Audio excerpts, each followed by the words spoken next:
सत्संग सुनते हैं। सत्संग में गुरु अपना अनुभव बताता है। सत्संग में गुरु सद्ज्ञान देता है। सत्संग में गुरु अनकही बात भी कह देता है। लेकिन सत्संग की बात समझ में नहीं आती। क्यों?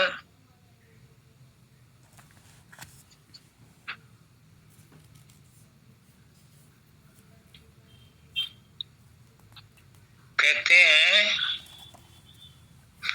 बिन सत्संग विवेक न होई और राम कृपा बिन सुलभ न सोई।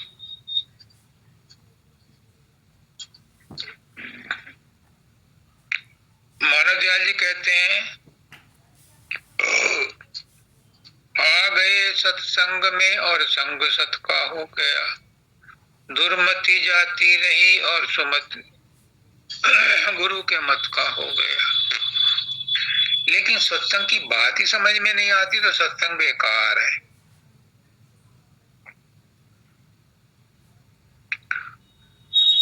क्यों नहीं आती बात समझ में? शराबी के पास बैठ करके शराब की लत न लगे,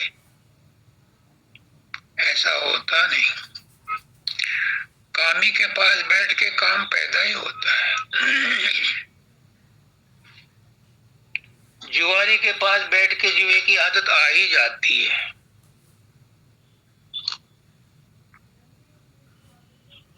तो सत्संग में बैठ करके सतगुरु के वचन, सतगुरु का आचरण सत्संगी के अंदर नहीं घुसता। क्यों?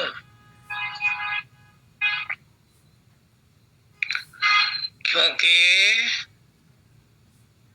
हम लोग सत्संग में सत्संग के ख्याल से आते ही नहीं। सत्संग गरज का सौदा है। सत्संग व्याख्यान नहीं है। सत्संग में ज्ञान की बातें होती हैं और वो ज्ञान संसार का भी होता है, संसार से परे का भी होता है। लेकिन हम खाली कागज लेके जाते ही नहीं, भरी हुई कॉपी लेके जाते हैं। फिर जब वहां बैठते हैं सत्संग में, ऑनलाइन सत्संग भी सुनते हैं,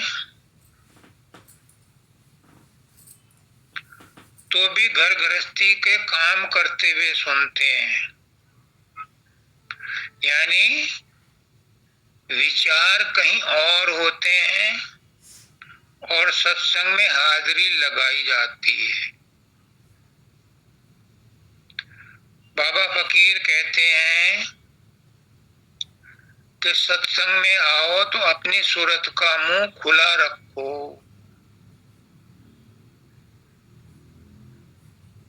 जैसे सीपी का मुंह खुला होगा तो स्वाति की बूंद उसमें पड़ेगी, मोती बनेगा। लेकिन हम सूरत का मुंह हमें पता ही नहीं कि कहाँ है। हमें तो मन का भी नहीं पता कि मन कहाँ है। सूरत की बात तो बहुत बाद की है। तो जब तक सूरत का मुंह खुला नहीं होगा सत्संग की बात उसमें समाएगी नहीं। लेकिन सूरत का मुंह तो बहुत बाद की बात है। हमें तो यही नहीं पता कि हमारा मन कहाँ है। मन ठिकाने ही नहीं लगा, बुद्धि ठिकाने ही नहीं लगी, तो सत्संग की बात कैसे समझ में आए? उसकी आती है जो संसार से दुखी होता है, उसको सत्संग की बात समझ में आती है। क्योंकि गुरु उन लोगों के लिए कुछ उपाय बताता है जो संसार से दुखी है, और जो उनको सुनकर के उन पर अमल करता है उसका जीवन बदल जाता है। मेरा बदला है, समय लगा मुझे जरूर, लेकिन मैं एक बहुत अधम नीच प्रवृत्ति का आदमी था। बाबा फकीर कहते हैं कि मैं सत्संग में गया, संसार से दुखी था, अपने कर्मों से दुखी था, अपनी वासनाओं से दुखी था। वो कहते हैं कि उस समय मैं बहुत गरीब था, रोटी का प्रबंध भी नहीं था ठीक से। दादा दयाल मुझे गले से लगाते थे, मुझे तरह तरह की युक्तियां बताते थे, मेरा जीवन बदल दिया।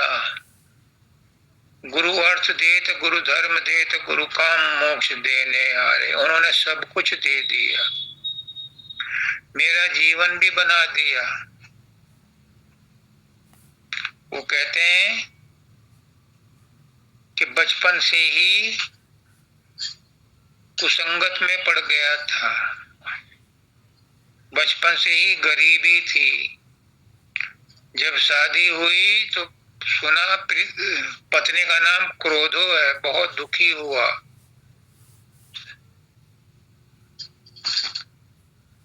दाता दयाल को सारी बात सुना दी तो दाता दयाल ने कहा,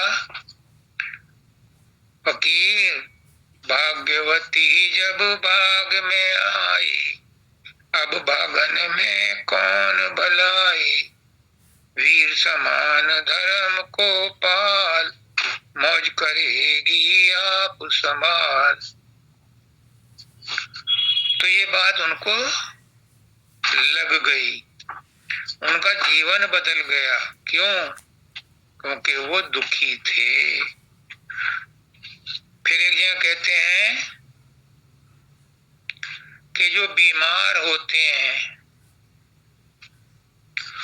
वो अस्पताल जाते हैं, उन्हें आराम मिलता है डॉक्टर की दवाई से।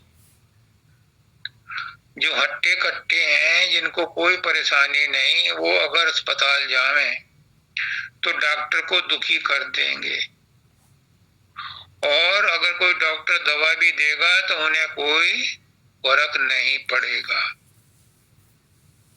मैं इस बात को सोचता हूं कि इतने दिन मुझे क्यों लगे, क्योंकि मैं गुरुओं के सत्संग में देहरादून से दिल्ली, आगरा से दिल्ली, साहिबाबाद से धाम पर जाता था।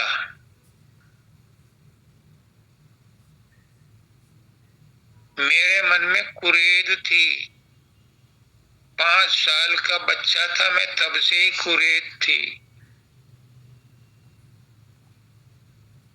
कि मैं कौन हूं, क्यों आया हूं, क्या करना है, कहाँ जाना है।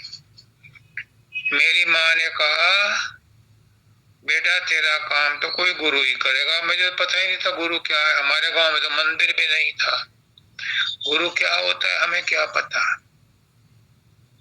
1982 में मेरे गुरु नरेंद्र त्यागी जी ने कहा कि मानव दयाल जी मोदी नगर आए हुए हैं, गुरु हैं, क्या उनसे मिलने चलोगे? उन्होंने मुझे पहले ही परम दयाल जी की किताबें पढ़ने को दी थी 1980 में ही। तो मेरे अंदर जिज्ञासा थी गुरु क्या है, और मैं गया, उनका सत्संग सुना। मानव दयाल जी का पहला ही सत्संग था, और जब उन्हें मत्था टेकने गया तो उन्होंने मेरी कमर पे 3-4 जोर जोर से मुक्के मारे और मुझे अपना लिया। उनकी बात मेरी समझ में आती थी, मैं मन नोट भी करता था, दिमाग में भी बैठती थी, क्योंकि मैं संसार से, अपनी आदतों से, अपने भाग्य के प्रारब्धवश मजबूर था सहारा ढूंढने के लिए। तो मुझे गुरु का सहारा मिला। तो सत्संग की बात उनको समझ में आती है जिनको संसार से ठोकर लग जाती है। मुझे भी संसार से बहुत ठोकर लगी, बचपन से ही ठोकरें खाई हैं मैंने। तो मैं तो अपने अनुभव के आधार पर कह सकता हूं कि सत्संग की बात उसकी समझ में आती है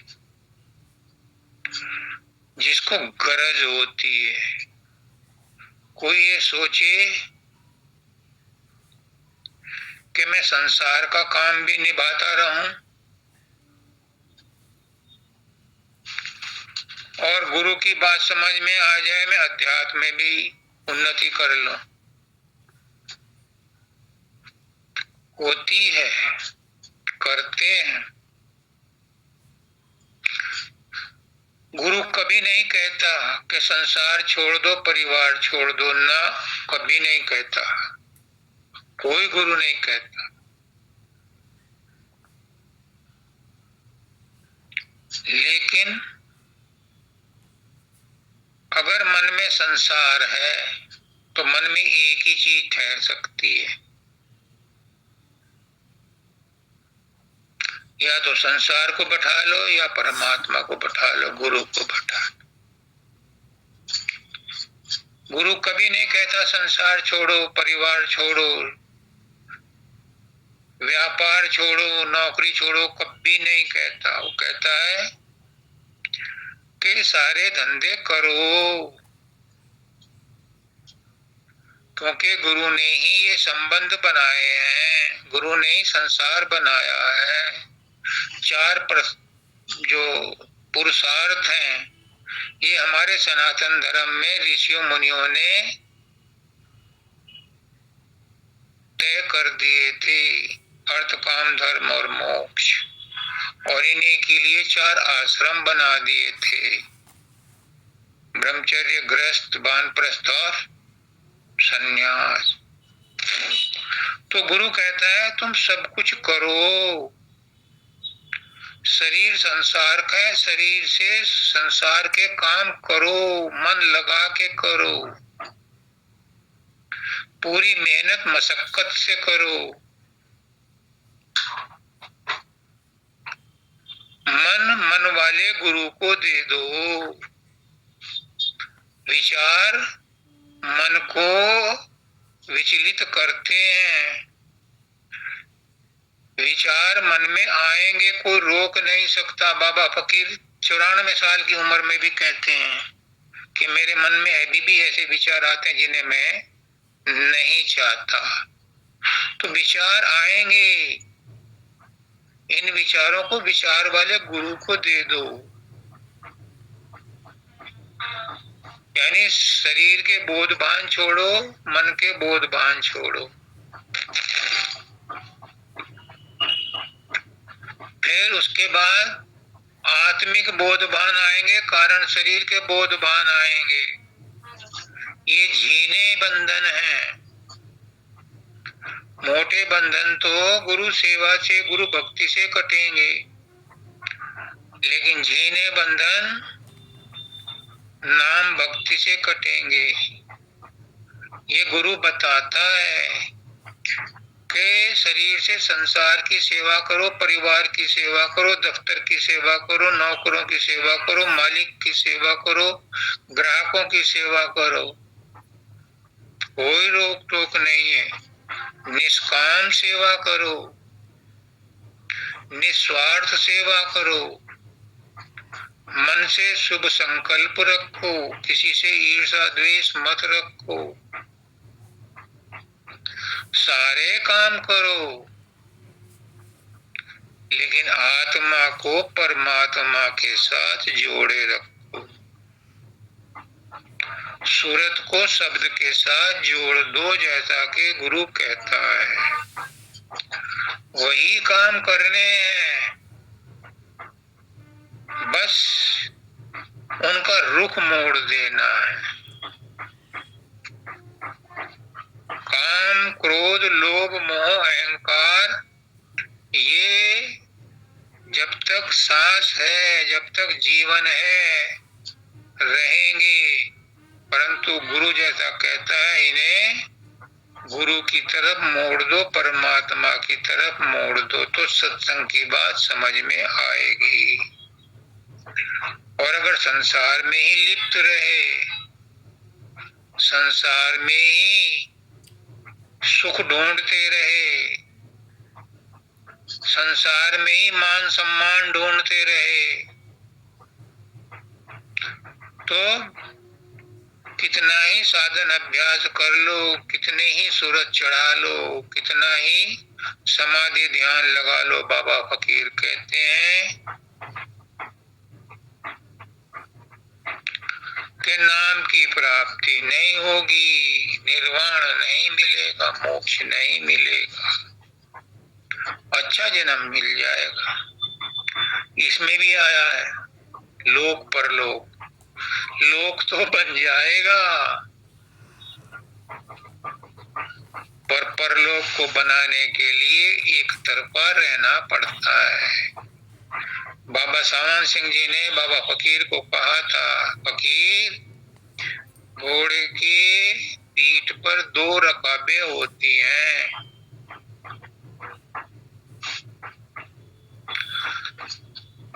पैर रखने के लिए दोनों पर वजन बराबर रखो, समता में रहो, संतुलन में रहो। गृहस्थी हो तो दोनों रकाबों पर पैर बराबर रखो। एक पर ज्यादा रखोगे तो गिरने का खतरा है। तो जब तक गृहस्थी हो, संसार के काम कर रहे हो, तब तक तन से मन से संसार की सेवा करो, मन से सबके शुभ संकल्प करो, ईर्ष्या द्वेष मत करो, कलह मत करो, चुगली मत करो, किसी के बारे में बुरा मत सोचो, नुकसान के बारे में मत सोचो। हमेशा ये सोचो कि सब मालिक के बंदे हैं, सबके अंदर मालिक है। जो हो रहा है मालिक की मौत से हो रहा है। जब ऐसा स्वभाव बन जाएगा तो सत्संग की बात समझ में आएगी। अगर घर में किसी से कीड़ा, किसी से नाराजगी है, किसी से द्वेष है, किसी की बात का बुरा लगता है,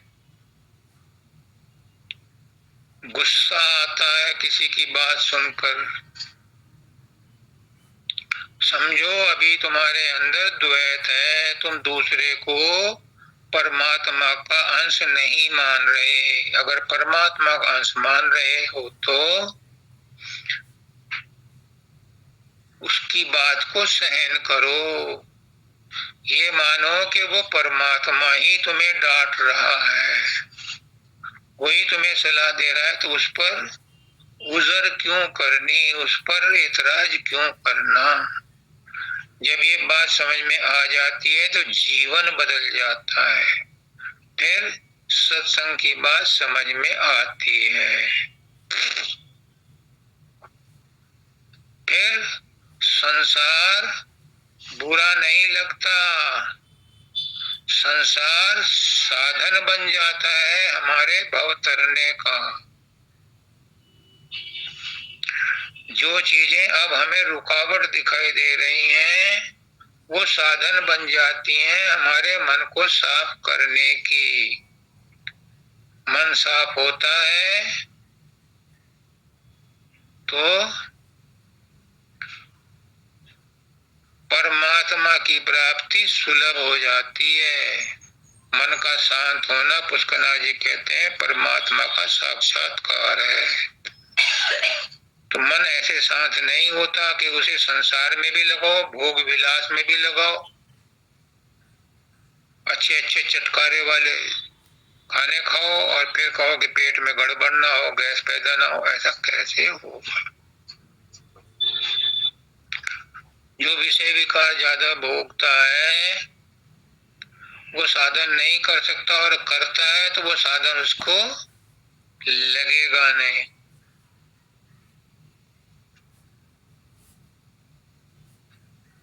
तो संतों ने जो कहा है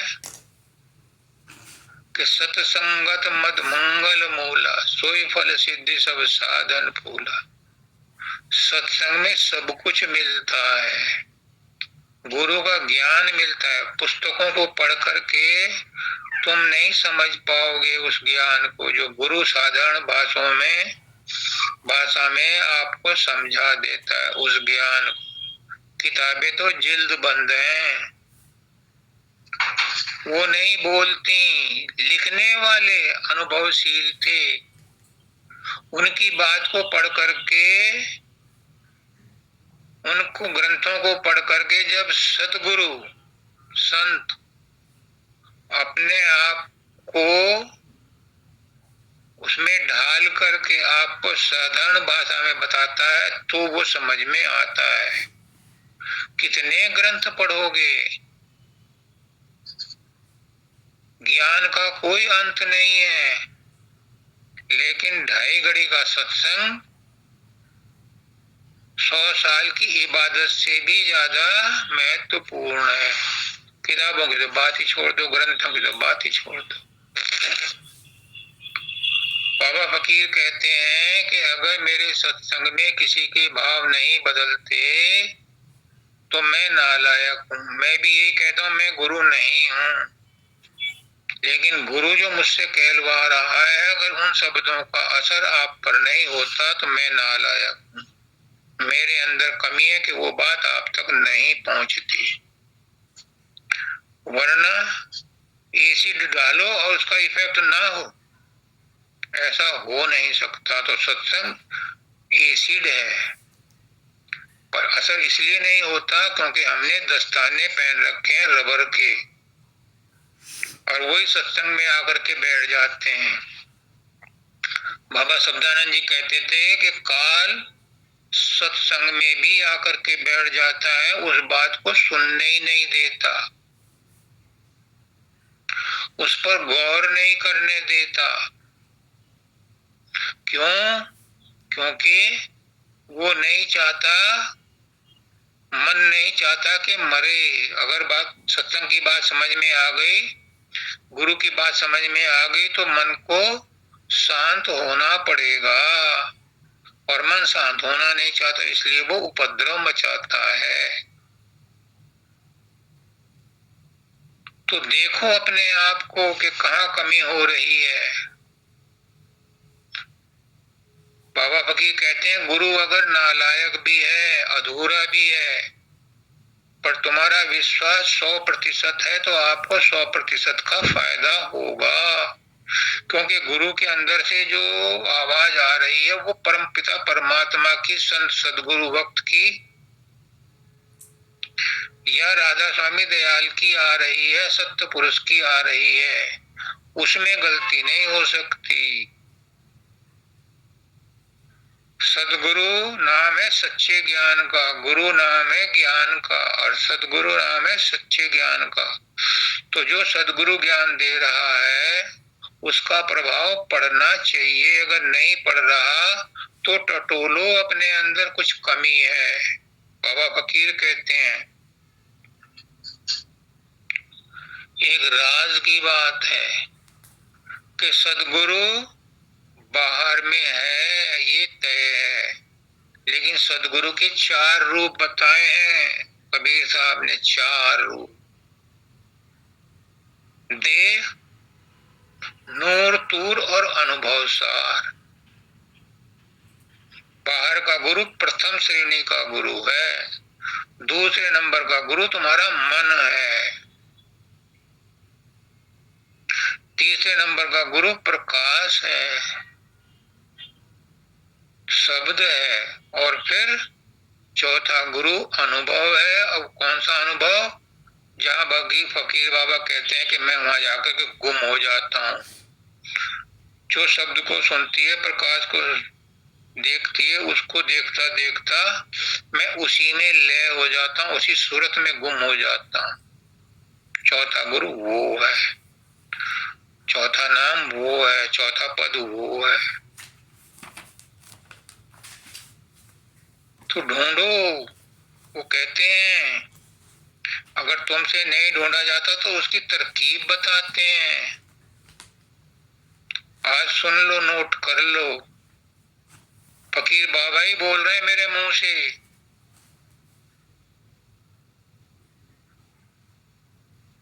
फकीर बाबा ने ये भी कहा है कि मैं ही कबीर हूँ, मैं ही नानक हूँ। मैं इतना बड़ा तो और बेवकूफी नहीं कर सकता कि मैं अपने आप को कहूँ कि मैं वो हूँ। मैं कुछ भी नहीं हूँ, लेकिन मेरे अंदर जो बोल रहे हैं वो वही बोल रहे हैं। वो कहते हैं कि अगर तुम किसी निर्णय पर नहीं पहुंच पाते, तुम्हारा मन शांत नहीं होता, तुम्हें कोई वासना तुम्हारी पूरी नहीं हो रही। राधा तुम भी सुन लेना, ये कभी कभी निकलते हैं परमदयाल जी के वचन। परमदयाल जी बहुत गूढ़ वचन, सत्य वचन निकालते थे। अगर तुम्हारी कोई वासना पूरी नहीं हो रही, ये संसार वासना का संसार है। परमात्मा की वासना से हम पैदा हुए, इस शब्द का भी सार वही है, अभी बताता। परमात्मा की वासना से ही हम संसार में आए हैं, और अभी भी वासना काम करती है। अगर कोई वासना काम नहीं कर रही या कोई इच्छा पूरी नहीं हो रही, तो उन्होंने तरकीब बताई, सहदल कमल में अपने इष्ट का ध्यान रख करके रो रो के मांगो। उसने वायदा किया है कि उस वासना को पूरी करेगा अगर वो तुम्हारे हित में है। ये भेद उन्होंने कहा, लेकिन बार बार नहीं रिपीट किया। आज रिपीट करवा रहे हैं कि जो आपकी वासना है, जो आपकी इच्छा है, जिस चीज को आप प्राप्त करना चाहते हो, उसे सहजल कमल में उसकी मूर्त बनाओ, अपने इससे मांगो, मिलेगी। अगर साधन अभ्यास भी नहीं हो रहा, वो भी रख करके मांग लो, वो भी पूरा होगा।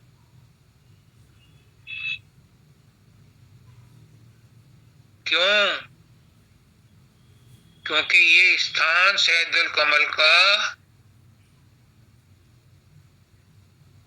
निरंजन का स्थान है। यहाँ वासनाएं पूरी होती हैं।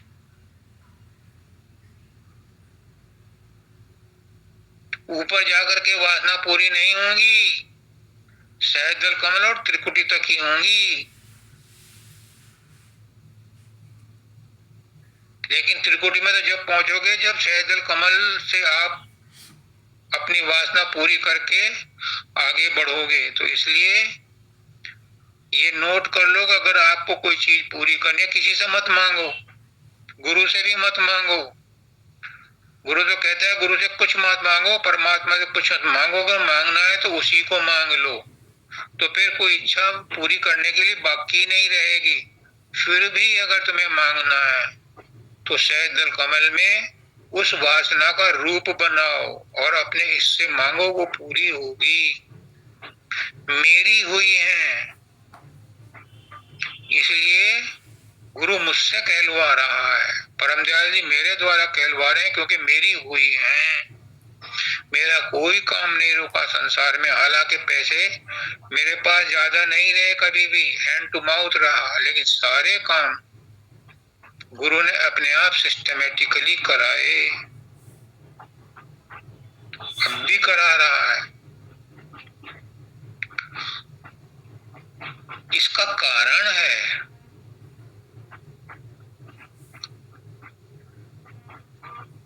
जब कुछ नहीं था, कुछ नहीं था, कुछ नहीं था, कुछ भी नहीं था, तब कुछ तो था। कौन था? वो मालिक था, पर अप्रगट रूप में था। हजारों साल तक वो अपने अप्रगट रूप में रहा। महाप्रलय के बाद उसके ऊपर कोहरा छा गया, जैसे पहाड़ों पर बर्फ के ऊपर कोहरा छा जाता है। तो वो कोहरा जो था वो असत था, यानी वो दिखाई देता था लेकिन उसके अंदर सत था, वो दिखाई नहीं देता था। तो सत और असत क्या है? असत वो है जो प्रकट है, सत वो है जो अप्रगट है, अनमैनिफेस्टेड है वो सत है, और जो मैनिफेस्टेड है वो असत है। तो था असत में सत, उस असत में ही सत था, उस प्रकट में ही अप्रगट था, क्योंकि सत के ऊपर तो कोहरा छाया हुआ था, और जो सत था वो पहले प्रकट हुआ। इसलिए उस असत को कहते हैं कि असुर, असुर बड़े हैं, क्योंकि ये पहले प्रकट हुए, और सत छुपा हुआ था वो बाद में प्रकट हुआ। इस पर एक पता नहीं सच्ची है कि गलत है। नेहरू जी के फादर थे मोतीलाल नेहरू। मोतीलाल नेहरू। वो लंदन कोर्ट में गए, वकालत करते थे, तो वहां पर दो भाइयों का झगड़ा था कि बड़ा कौन है। दोनों जुड़वा थे, एक ही समय में पैदा हुए। तो वहां उन्होंने सिद्ध किया, मतलब लॉजिकली सिद्ध किया कि जो पहले आया ये छोटा है, जो बाद में आया वो बड़ा है। कोर्ट ने कहा कैसे? उसने कहा कि वो नली ले गए, उस नली में एक गोली डाली और उसके बाद दूसरी गोली डाली। तो उन्होंने कहा कि देखो, मैंने जब ये बाहर निकलेगी तो ये बाद वाली पहले निकलेगी, और जो पहले डाली थी वो बाद में निकलेगी, इसलिए जो बाद में पैदा हुआ है वो बड़ा है। कोर्ट ने मान लिया, पता नहीं सच्चे का गलत है, पर यहाँ ये सिद्ध किया जा रहा है कि जो असत था, वो असुर थे, वो बड़े हैं क्योंकि वो पहले प्रकट हुए, लेकिन जो सत था वो बाद में प्रकट हुआ, तो वो छोटा है, यानी देवता छोटे हैं। लेकिन मेरे गुरु क्या कहते हैं? तू सत और असत दोनों को छोड़ इन चक्रों में क्यों पड़ता है? मालिक तो सत में भी है और असत में भी है, प्रकट में भी वही है, अप्रकट में भी वही है। ये मानव दयाल जी ने समझाया। क्यों लपड़े में पड़ता है? क्यों वाद विवाद में पड़ता है? क्यों दिमाग को परेशान करता है? मन फिर चंचल रहेगा, कहता है कि मन बस में नहीं आता। इन्हीं झगड़ों में मन जो है फंसा रहता है, फिर वो शांत कैसे रहेगा? था असत में सत, और जब सत प्रकट हुआ, जब सत प्रकट हुआ तो उससे सत्ता बनी। सत ने कुछ नहीं किया, उसकी सत्ता ने किया। बड़ी सूक्ष्म बात है। असत तो प्रकट था, सत जब प्रकट हुआ तो उसने कुछ नहीं किया। सत तो असत में भी था, उस जब सत प्रकट हुआ तो उसकी सत्ता ने ही सब कुछ किया। सत्ता क्या है? प्रकृति। निर्मल देश में उस सत्ता को कहते हैं सूरत। वो प्रकट हुई, उसने अनामी धाम की रचना करी, राधा स्वामी धाम की सूरतों को जगाया। फिर वो नीचे उतरी गोलाकार मंडल बनाती हुई, फिर उसने अगम लोक की सूरतों को जगाया, क्योंकि वो सत से प्रकट हुई थी। तो जो सोई हुई सूरतें पड़ी थी उन्हें जगाया, फिर अलग लोक की जब सूरतों को जगाया, उसके बाद सतलोक की सूरतों को जगाया। तो यहाँ क्या हो गया? सतनाम बन गया। यहाँ आकर के वो सतनाम बन गई वो सूरत। और यहाँ भी वो ठहरी नहीं, नीचे आई। तो नीचे आई क्या हुआ? सोहंग पुरुष बन गई, भंवर गुफा में आके ठहरी। फिर यहाँ भी नहीं ठहरी, क्योंकि उसके अंदर गति थी, कॉन्शियसनेस थी। यहाँ भी नहीं ठहरी, यहाँ से नीचे उतरी, फिर शून्य में आई, हिरण्यगर्भ बन गई, यानी महाशून्य और शून्य में आ गई। यहाँ भी नहीं ठहरी, यहाँ से भी गोलाकार मंडल बना करके नीचे उतरी। क्या बनाया उसने? त्रिकुटी बनाई, जिसमें ब्रह्मा विष्णु महेश बन गए, जिसमें अ उ म बन गए, ओम बन गया, जिसमें ब्रह्मांड बन गया, जिसमें अनेक कोटि कोटि ब्रह्मांड बन गए, और सबके ब्रह्मांडों के अलग अलग ब्रह्म बन गए। शून्य महाशून्य में तो वो परब्रह्म के रूप में रही।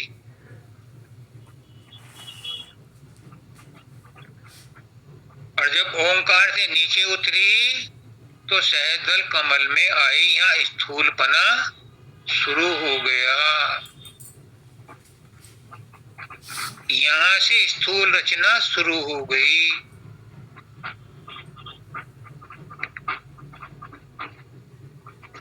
पहले अपने आप में वो गुप्त था, ना एक था, ना दो था, ना 10-20 था। जब प्रकट हुआ तो उसने ये लोक बना दिए, प्रकट हो गए। बना क्या दिए? कोई मसाला थोड़ा ही था वहां। पुष्करनाथ जी कहते हैं उसके पास कोई मसाला नहीं था, रॉ मटेरियल नहीं था, बस वो खुद ही बनता चला गया। विभिन्न रूपों में उन मंडलाकारों में मंडल बनाता हुआ खुद ही आ गया।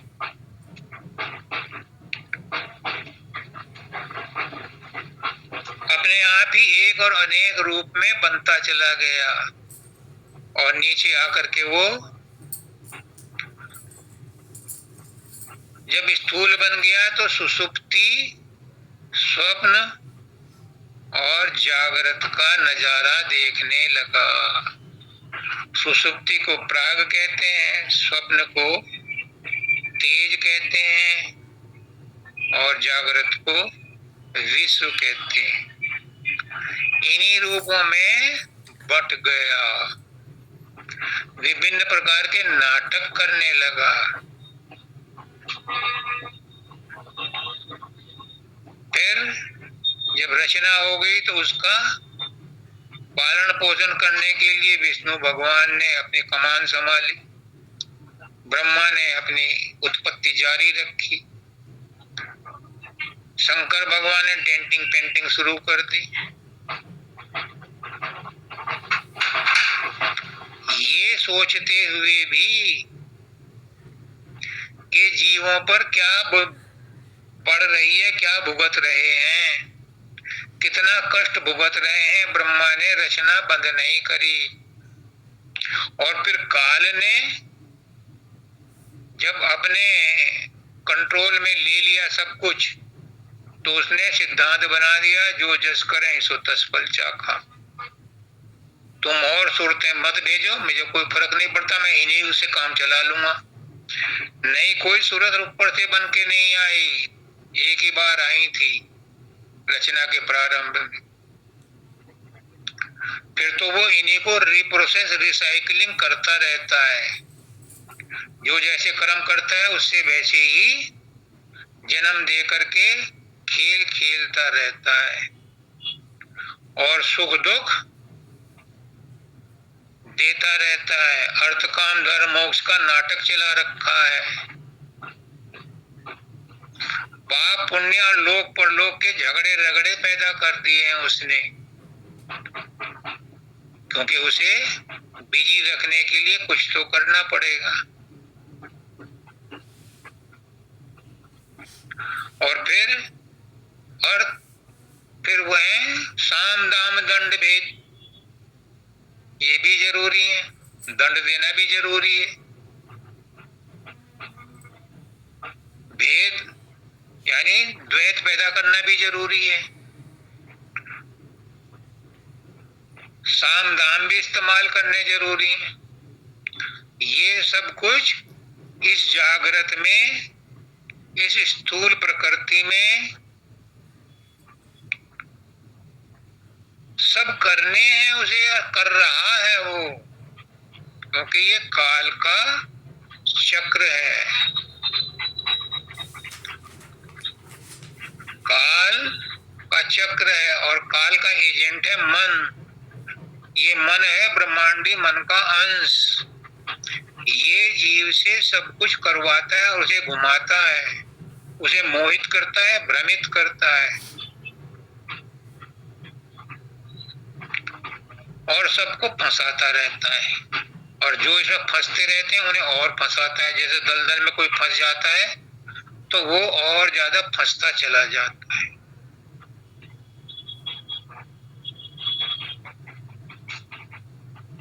कबीरदास जी कहते हैं कि एक पेड़ पर दो पक्षी बैठे हैं, एक पक्षी उसके फल खाता है, वो फंस जाता है, और दूसरा फल नहीं खाता तो उससे न्यारा रहता है। यही कठोपनिषद में भी आया है कि जो कर्मों के जाल में फंस गया वो बार बार जन्म लेने को मजबूर है। कृष्ण भगवान कहते हैं गीता में बड़े स्पष्ट रूप से कि वे मूर्ख हैं, वे अज्ञानी हैं, जो कहते हैं कि ये कर्म हमने किए हैं। वो कहते हैं कर्म तो आत्मा ने किए ही नहीं, ये तो 5 कर्मेंद्रियां, 5 ज्ञानेंद्रियां, 5 महाभूत, मन चतुष्टय, प्रारब्ध और 3 गुण, सतोगुण, रजोगुण, तमोगुण, ये मिलकर के नाटक करते हैं। ये मिलकर के खेल खेलते हैं। ये मिलकर के कठपुतली का नाच नचाते हैं। और मन, जो ब्रह्मांडी मन का अंश है, अपने चक्र को जीवित रखने के लिए आत्मा को कहता है तूने किया। आत्मा अज्ञान के कारण मजबूर हो जाती है। अच्छा भाई किया, अब किया तो भुगत। फिर आत्मा को बार बार जन्म लेना पड़ता है, जबकि उसने कर्म किया ही नहीं।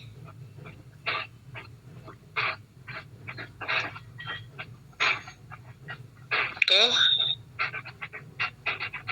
इस भेद को बताने के लिए ही सतगुरु आता है अनामी धाम से, सतलोक से, क्योंकि जीव उसी के अंश हैं। उन्हें भ्रमित कर रखा है काल ने, माया ने।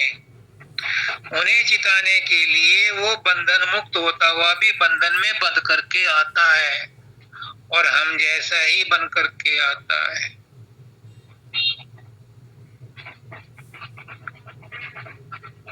रब सतगुरु बन के आया। उसे क्या गरज थी कि वो बंधन मुक्त होकर के यहाँ आए? कौन सा संत ऐसा है जिसने मनुष्य योनि में जन्म लेकर कष्ट ना सहे हों? बंधन मुक्त होता हुआ भी बंधन में बंधता है और कष्ट उठाता है। कृष्ण भगवान ने कम झेल ले, राम ने कम झेल ले, सीता तो एक दिन आराम से न रही। बाबा फकीर ने कम झेल ले, बाबा सामंत सिंह जी ने कम झेल ले, स्वामी जी महाराज ने भी झेल ले, जो आदि वो थे। कबीरदास ने कम झेल ले, वो तो आदि संत थे। पलटू ने कम झेल ले, दादू ने कम झेल ले, मीरा ने कम झेल ले, दया ने कम झेल ले, रावण ने कम झेल ले। जितने भी संत हैं सबने कष्ट झेले, क्योंकि ये काल का लोक है। जो स्थूल में आएगा उसे यहाँ के नियमों का पालन करना पड़ता है, लेकिन वो आता है क्यों? अपने जीवों को चिताने के लिए, उन्हें ज्ञान देने के लिए कि ये कर्म तुमने नहीं किए हैं, तुम अब समझ जाओ और मेरे साथ चलो, मैं तुम्हें लेने आया। नहीं, गुरु की बात को कोई नहीं समझता, सत्संग की बात को कोई नहीं समझता, कोई मत्था पीट कर रह जाता है। हजूर महाराज मत्था पीट कर रह गए। दाता दयाल भी कहते हैं, सुनते नहीं है गाफिल मेरा कलाम, देदार होके कहता हूँ ताबीर पाक। हजूर महाराज भी कहते हैं, तू है बड़का बेईमान।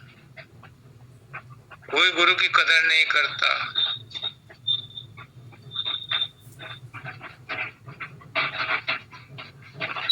सत्संग की बात भी समझ में नहीं आती। क्यों? काल शिकारी बैठा है डंडा लिए हुए, लेकिन सदगुरु उनकी परवाह न करके फिर भी दो चार को बचा के ले जाता है अपने साथ, और नहीं तो सिलसिला छोड़ जाता है। संत सदगुरु वक्त बना करके दूसरे के जिम्मे छोड़ जाता है कि ये पकी हुई गोट है, भेड़े हैं, इनकी संभाल करना, ये एलिजिबल है मुक्ति के लिए, और वो भी प्रयास करता है। इसीलिए सिलसिला चला आ रहा है। स्वामी जी महाराज कह गए अंतिम समय में, ये मत समझना हम जा रहे हैं,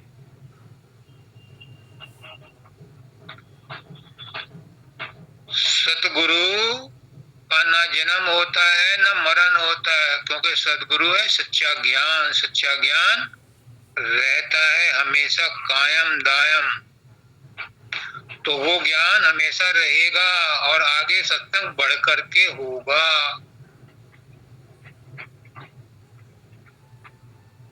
सब सदगुरु पुरजोर कोशिश करते हैं कि उनके समय में जीव उन जैसे हो जाएं।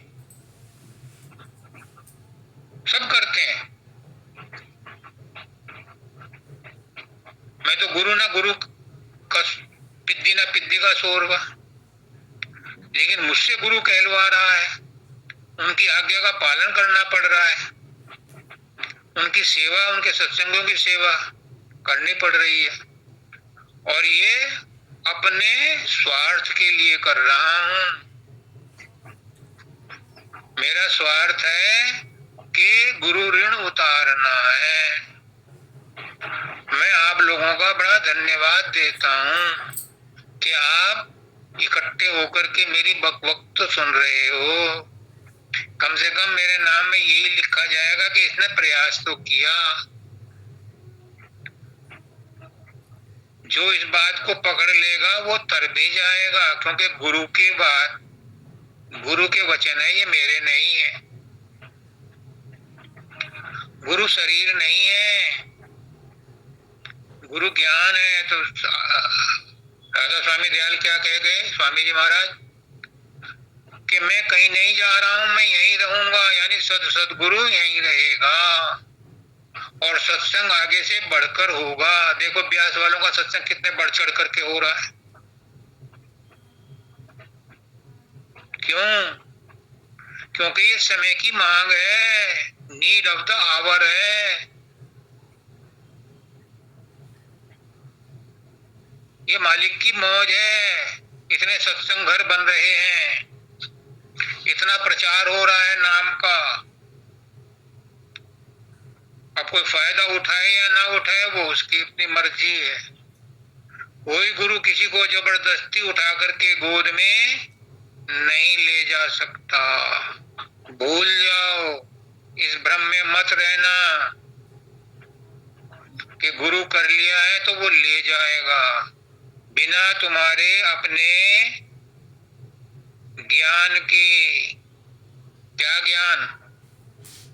कि मैं शरीर नहीं हूं, मैं मन नहीं हूं, मैं कारण शरीर भी नहीं हूं, मैं अजर अबर अविनाशी आत्मा हूं, मैं सूरत हूं, मैं शब्द की अंश हूं, मैं धुन हूं, मैं धुनी की अंश हूं।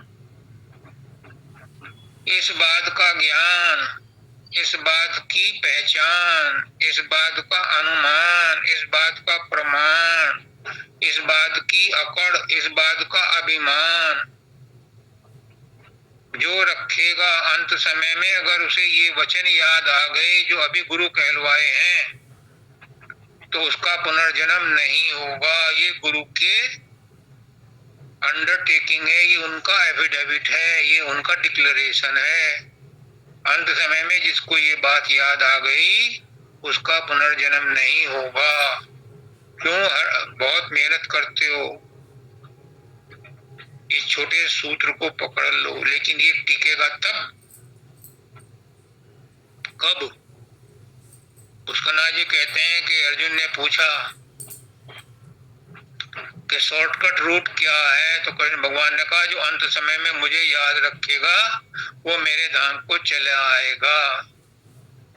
तो अर्जुन ने कहा ये कौन सी बड़ी बात है, मैं अंत समय में कर लूंगा। तो उन्होंने कहा नहीं अर्जुन, ये पुष्करनाथ जी ने कहा है गीता में, अंत समय में उसी को याद आएगा ये वचन जिसने सारी जिंदगी इसका अभ्यास किया है। बाबा फकीर कहते हैं कि तुमने भले ही 10-10 घंटे समाधि ध्यान लगाया है, जप तप किया है, सुमरन किया है, लेकिन तुम्हारे अंदर संसार की वासना है, काम क्रोध है, लोभ है, किसी से ईर्ष्या है, किसी से द्वेष है, किसी से गुरेज है, तो तुम्हारा साधन ध्यान अभ्यास समाधि तुम्हारे काम नहीं आएगी। तुम्हें पुनर्जन्म लेना पड़ेगा, क्योंकि तुम संसार से जुड़े हो, शरीर से जुड़े हो, मन से जुड़े हो, आत्मा से जुड़े हो।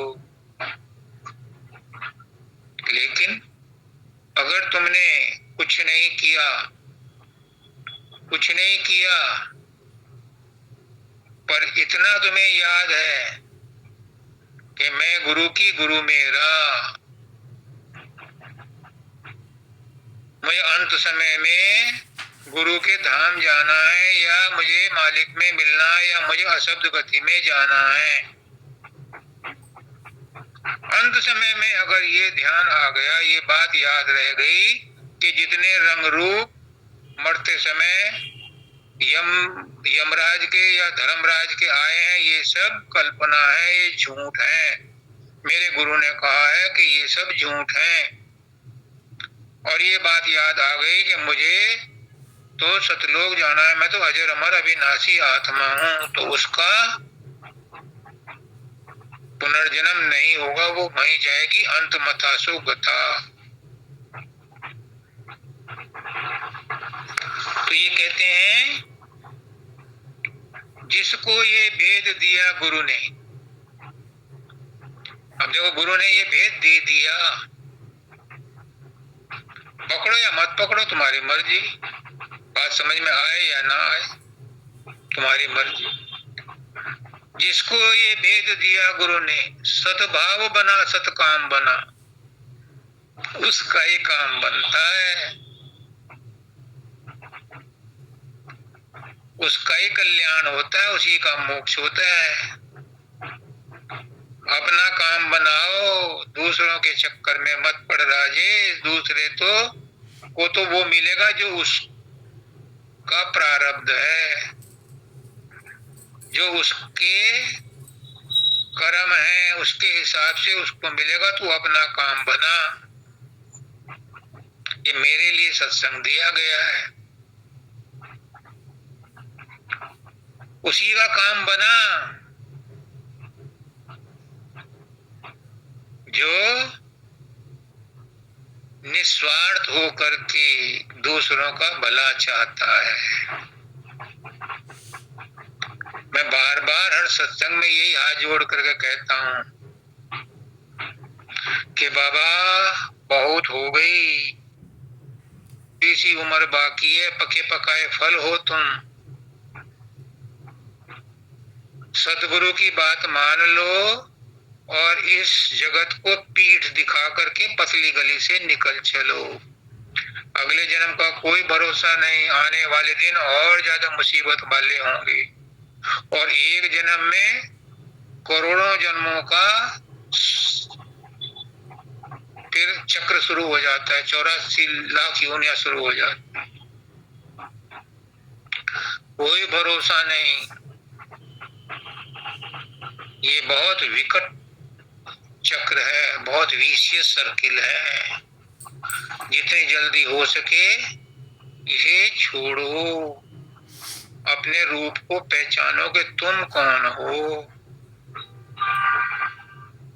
दूसरों के चक्कर में मत पड़ो, तुम खुद को जानो कि तुम कौन हो। तुम शरीर नहीं हो, तुम बुद्धि चित्त अहंकार भी नहीं हो, तुम मन भी नहीं हो, तुम कारण शरीर भी नहीं हो, तुम विराट भी नहीं हो और व्याकृत भी नहीं हो, तुम हिरण्यगर्भ भी नहीं हो। तुम वही हो, वही कौन?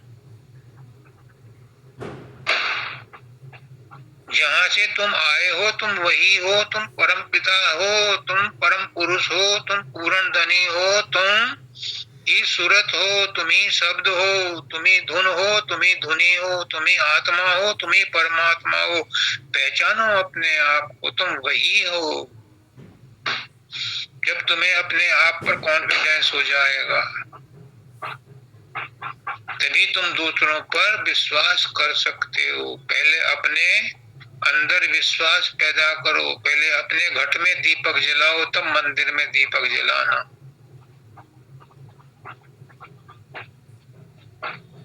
देव की पूजा देव बन करके करो, आन उपासक मत बनो।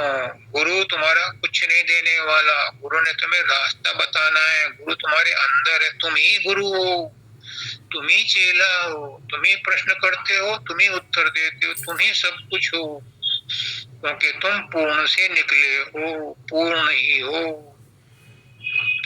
ओम पूर्णमिदः पूर्णमिदः इदम् पूर्णात् पूर्णमुदच्यते पूर्णस्य पूर्णमादाय पूर्णमेवावशिष्यते। तुम पूर्ण से निकले हो, पूर्ण ही हो, और वापस तुम पहुंच करके पूर्ण में ही समा जाओगे। बुलबुला फटेगा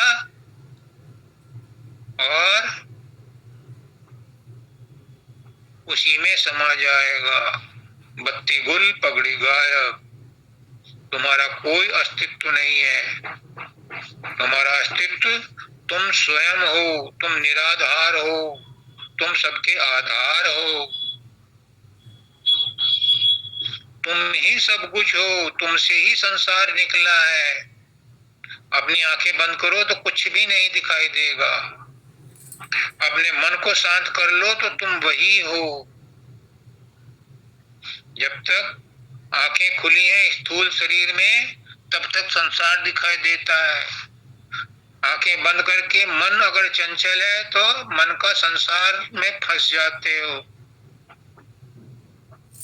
और अगर सूरत शब्द के साथ जुड़ गई, सूरत अपने आप में लय हो गई, तो सब कुछ रहते हुए भी कुछ नहीं है। तुम मुक्त हो, जीवन मुक्त हो, विदेह मुक्त हो।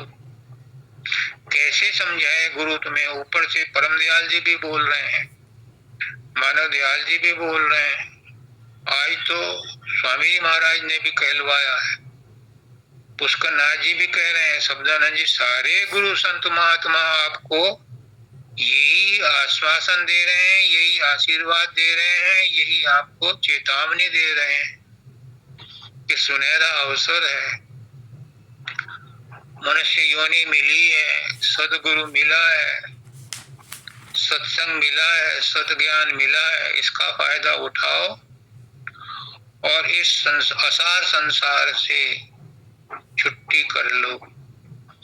ये असार संसार रहेगा,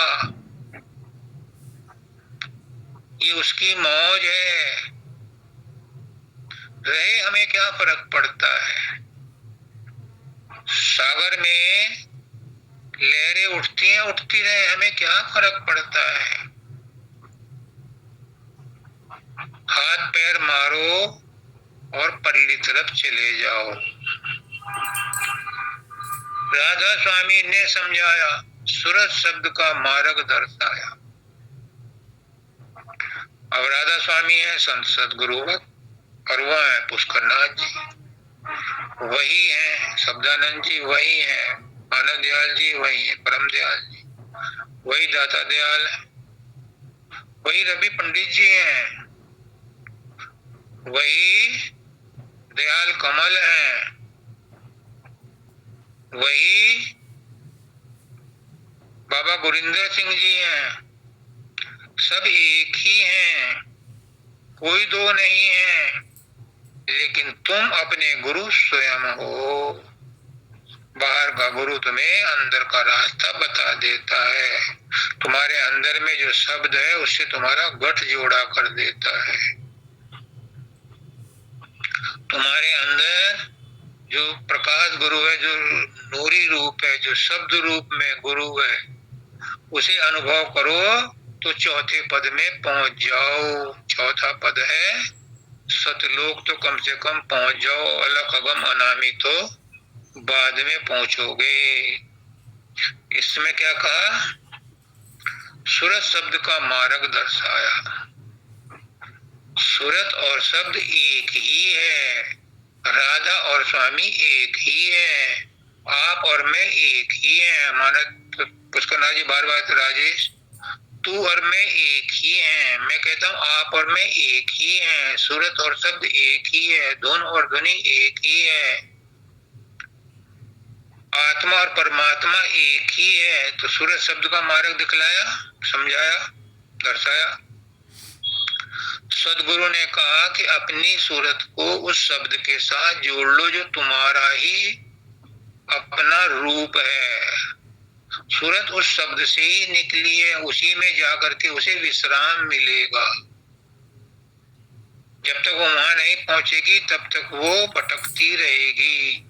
अपने ऊपर भी तरस खाओ और गुरु पर भी तरस खाओ, शब्द पर भी तरस खाओ। तरस खाना क्या है? किसी तरह से भी हो लिपट झपट करके अपने आप को अपने आप से जोड़ लो।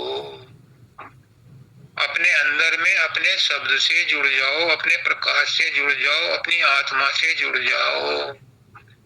चाहे प्रेम के द्वारा जोड़ो, चाहे सूरत शब्द योग के द्वारा जोड़ो, चाहे कर्म योग के द्वारा जोड़ो, चाहे भक्ति योग के द्वारा जोड़ो, चाहे ज्ञान योग के द्वारा जोड़ो, पर किसी तरह से जुड़ जाओ। अपने आप को उस परमात्मा से अलग मत समझो, वो तुम्हारा अपना ही रूप है, तुम उसी के अंश हो, तुम वही हो, तुम वही हो, तुम वही हो। इस पंथ में भाग्य से जो आया जीते जी विश्राम करें। आप बड़े भाग्यशाली हैं जो आपको ये पंथ मिला, ये रास्ता मिला, ये ज्ञान मिला, गुरु मिला, गुरु ज्ञान मिला, गुरु सत्संग मिला। बड़े भाग्यशाली हैं।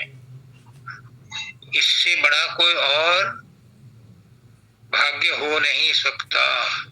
तो इस अवसर का फायदा उठाओ और अपने घर चलो।